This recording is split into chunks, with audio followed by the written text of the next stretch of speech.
Hey guys, Frisian here. It is currently 14 degrees outside right now, so it's fun, full of ice. So we're gonna tackle two things. We're gonna do the rotors replacement for the front and rear, and we're also gonna do the heater core. So we're gonna replace the entire heater core. We're gonna need to remove the entire dash and all that fun stuff. So the water pump was already replaced. They already make sure that there's no air in the system, and it's still not heating up. The blend door actuators, they do work, so it's none of those other than the heater core. They did a flush and it helped a little bit, so that so that lets us know that it's more likely the heater core is clogged up or full of debris in there, because it's still the original and it's never been replaced. So let me go ahead and tell you what you need to replace the heater core. So briefly, in a nutshell, the whole entire dash has to come out. Okay, you're gonna need 8s, 10, 13s, some pry tools, and a Torx C20. Okay, the entire box of the heater core is right behind the dash around here. So we need to take all this out. All right, so first thing we need to remove is the armrest, this whole center console, the shift lever, so let me go ahead and start doing that. And then we need to lower the steering wheel column completely down, and then move the entire dash towards on top of on top of the chairs, and then we'll be able to access the heater core box. Okay, so and under the hood you're going to need to remove the heater core hoses, which is both of these. I already removed those. You got the heater core lines right there, and then you need to disconnect the AC lines. That's a 10 mil, and then right at the bottom, put this back here, you're gonna have right here a 10 mil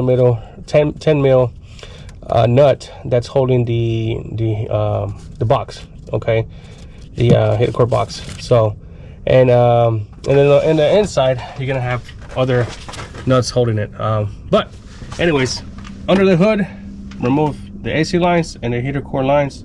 That's all you need to do. Okay, everything else is inside. So let's get to it.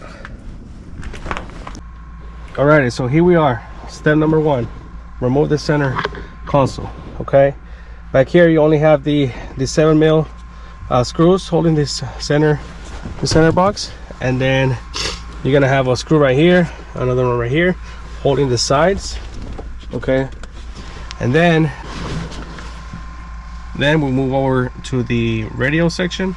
Just pry it out from the top. Okay, it's gonna pop out, and then you lift upwards. Okay, so again, pop out and then lift up, and then obviously disconnect the harness cables are at the back, including the radio. The radio is also held down by 7 mils. Next step will be to remove the shift lever. Okay, we need to remove this whole entire thing because it's going to be on our way, and it's held on by 1, 2, 3, 4 10 millimeters, and disconnect these 2 cables. Okay, just use your screwdriver, remove the lock and take it out. Okay, after that we're gonna remove these 2 13s, possibly from down here too.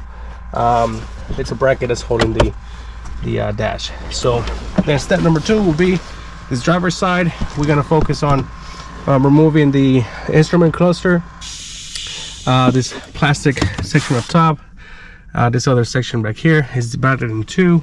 Again, just pry this up, it will come out, and then remove the speedometer, and then we're gonna go down here and lower the steering column. Okay, so let me do this.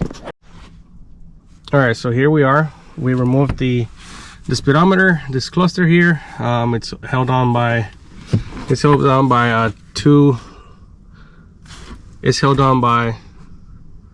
4 7 mils. You're gonna have a 7 mil right here too. That was holding on the air vent and the basil that goes on top of it. Up here you're gonna have 1 cover and the other plastic cover here. Just pry it out. Okay, And once you remove those, you're gonna have 1, 2, and 3, 4 13 mil bolts. Once you remove those, we're gonna remove the glove box, and we need to lower the steering column. It's held on by, I think it's four or five deep socket 13s. Okay, we're gonna access them from down here. So we're also gonna disconnect some cables, the blender actuators. So let me get to it. Alrighty, so here we are. This driver's side section is going to be your hardest part. Make sure you disconnect all the harnesses that are connected to the steering wheel column.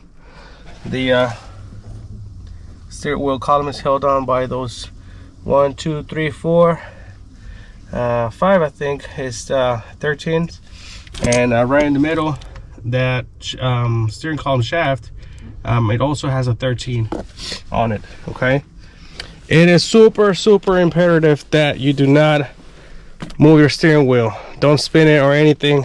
Remove it as one, because if you spin it out of the location that it was removed from, it will not be a good scenario because your alignment will be way off. So anyways, make sure it does not spin. Okay, to remove this guy right here, let's see if you can see, just you need to press this little tab, plastic tab, and the yellow one at the same time, along as turning your key. You need to open your key, and then you push those two, and then you can pull out that cable. Okay, if you don't twist your key first, you will not be able to remove it.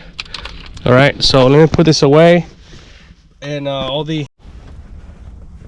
right, so we're almost there. Just wanted to point out that the final step before you start pulling this off will be there's gonna be a 13 mil on the side, okay, on this plate, and then you're gonna just remember to disconnect these two guys right here, and then on the center you're gonna have two 10s, one 10, another 10 there, and then disconnect these cables here, and then you're gonna have a 10 here and another 10 right about there, and the 13 right here, and disconnect the blower.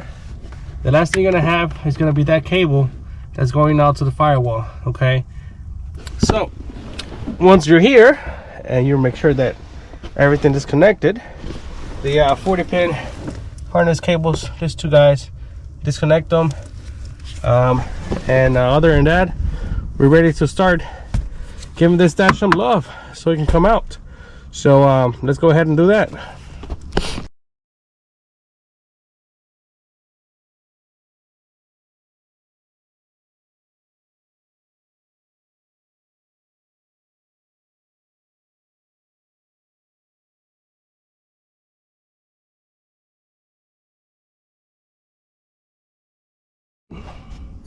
So your next step will be to disconnect your heater core lines from the outside and your AC lines, in case you haven't done so. So pretty easy. You're gonna have your AC lines right here. The center bolt is a 10, and right under it you're gonna have one of the bolts that's holding the box. Those are the two heater core lines. So we go over here, and you're gonna have two bolts down here, one there and the other one right there. So disconnect those three, and your box is coming out. Okay, so let's take the box out. Who cares about why is it like this? But anyways, we'll find out. So let's take this box out and install the heater core. All right, so we got the box out, and the next step will be to remove this clips around, remove the T20s, so we can separate the heater core section from the box itself.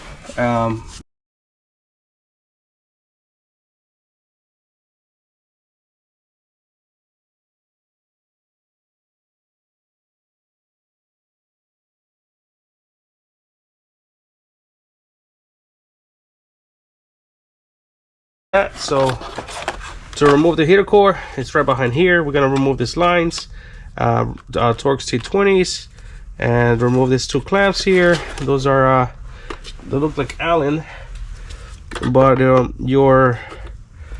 see what size it is. 1 second.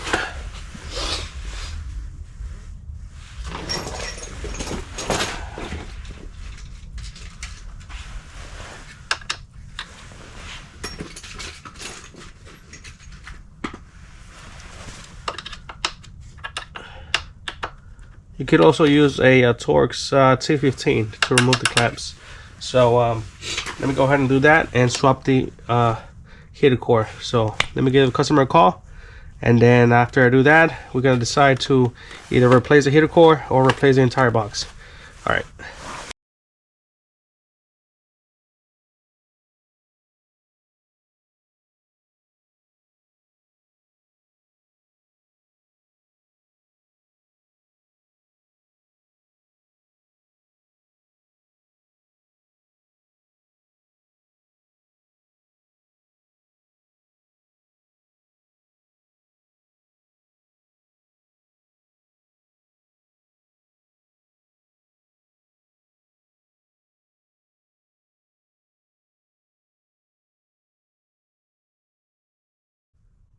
So there it is.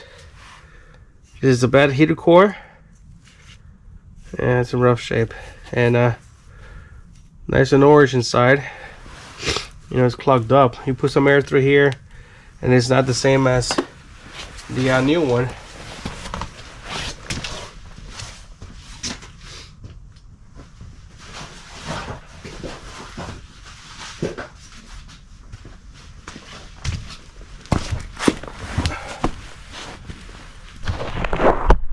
Your airflow is not the same as the new one, you know. So anyways, here's the heater core. As you saw, to remove it, it comes out from the side. Literally, you know, slide it out. This is a plastic thing here. It's like a plastic cover that goes on top of it. When you're ready to install this back together and you have all this thing cleaned up, make sure that you put new O-rings here that go on the lines. Okay, make sure you put some new O-rings and put it back together, and everything else in reverse. Okay. Alrighty, so I put everything back together. We ended up putting another heater core housing because the blend doors were broken over here and completely melted, you know, as you saw in the previous video. So anyways, get another one, and don't forget the seals that are on the lines. Put some new ones in, or put the new lines in, whichever you decide. And last but not least, I will highly recommend to change the 2 cabin air filters, which they are very often forgotten about. Okay, there's one here, another one here. You slide it in to the side, and then you slide the second one in. All right, so here's how the second one. So that's how the new one looks. So I don't know about you, but this one looks pretty clean, and this one looks clogged up. You know, it's actually really heavy compared to this new one. So let's go ahead and put some new ones and install back this heater core and AC box back into the Jeep, and